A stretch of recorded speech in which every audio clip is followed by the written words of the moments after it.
আজকে বানাবো চকলেট ফ্লেভারের কেক। আগের দিন তো ভ্যানিলা বানিয়েছিলাম, সেটাও ছেড়েছি, তো দেখতেই পেরেছো। আজকে সেই জন্য ট্রাই করলাম চকলেট ফ্লেভার কেক। সেজন্য প্রথমে ময়দা নিয়ে নিলাম, তারপরে ময়দার মধ্যে দেব কর্নফ্লাওয়ার। কর্নফ্লাওয়ার দেবার পরে তারপরে দেবো সোডা, বেকিং সোডা যেটাকে বলে সেইটা দেবো।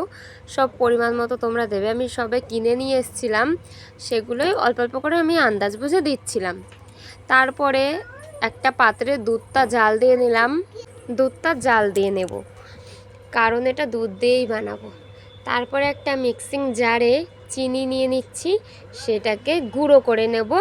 গুঁড়ো করে মানে ময়দার মধ্যে মেশালে না, তাহলে চিনিটা তাড়াতাড়ি গলবে, না হলে গলতে সময় লাগবে, জল বেরিয়ে আসবে। সেই জন্য চিনিটা গুঁড়ো করে মিশিয়ে দিলাম ময়দাটার মধ্যে।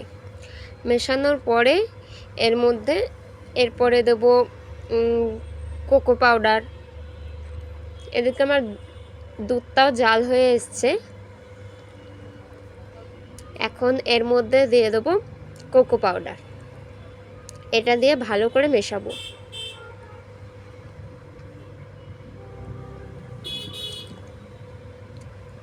তারপরে দেবো সাদা তেল। এরপরে দুধটা ঠান্ডা করতে দিয়েছি, তারপরে দেবো ভ্যানিলা এসেন্স।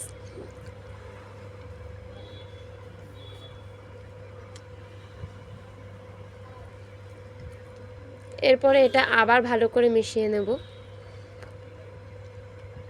দেখো কতটা সুন্দর মিশিয়েছি। তারপরে দুটো ডিম ফাটিয়ে দিয়ে দিলাম। এরপরে এটা ভালো করে মিশিয়ে নেব, যাতে কোনো দানা দানা না থাকে। ভালো করে ফেটিয়ে নেব এটা।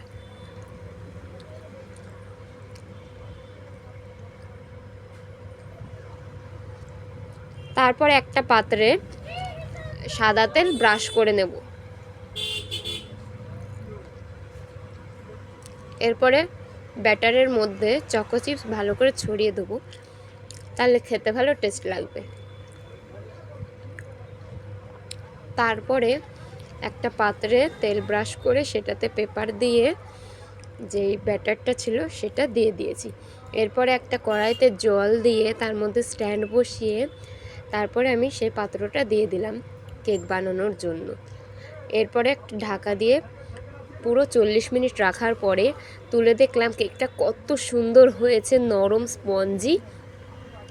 এরপরে কাগজটা সরিয়ে তোমাদেরকে দেখাবো। দেখো চকো চিপসের জন্য ফুটো ফুটো ফুটো ফুটো লাগছে। এটা চকো চিপসটা না গলে গেছে ভেতরে, বুঝলে, সেই জন্য এরকম ফুটো ফুটো লাগছে। তারপরে ছোট ছোট পিস করে কেটে দেবো ভালো করে। মানে দোকানে পাওয়া যায় না ব্রিটানিয়া কেক, যেমন ছোট ছোট পিস 10 টাকা দামের কেকে থাকে, বাড়িতে খাবো তো সেই জন্য ছোটো ছোটো পিস করে নেব। এটা ফ্রিজে রেখে দেবো, অনেক দিন ধরে খাবো। এইটা দেখো পিছনটা আর সামনেটা দেখো, ভেতরটা দেখো, মানে এটা খুবই সুন্দর হয়েছিল খেতে, দারুণ লাগছিল খেতে, এবং খুব নরম হয়েছিল, দারুণ লাগছিল খেতে।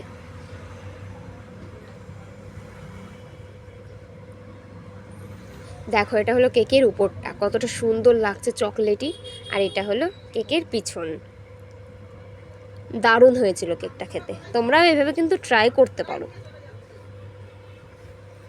ওপরটা একেবারে চকলেটি হয়েছে। Tata, bye bye.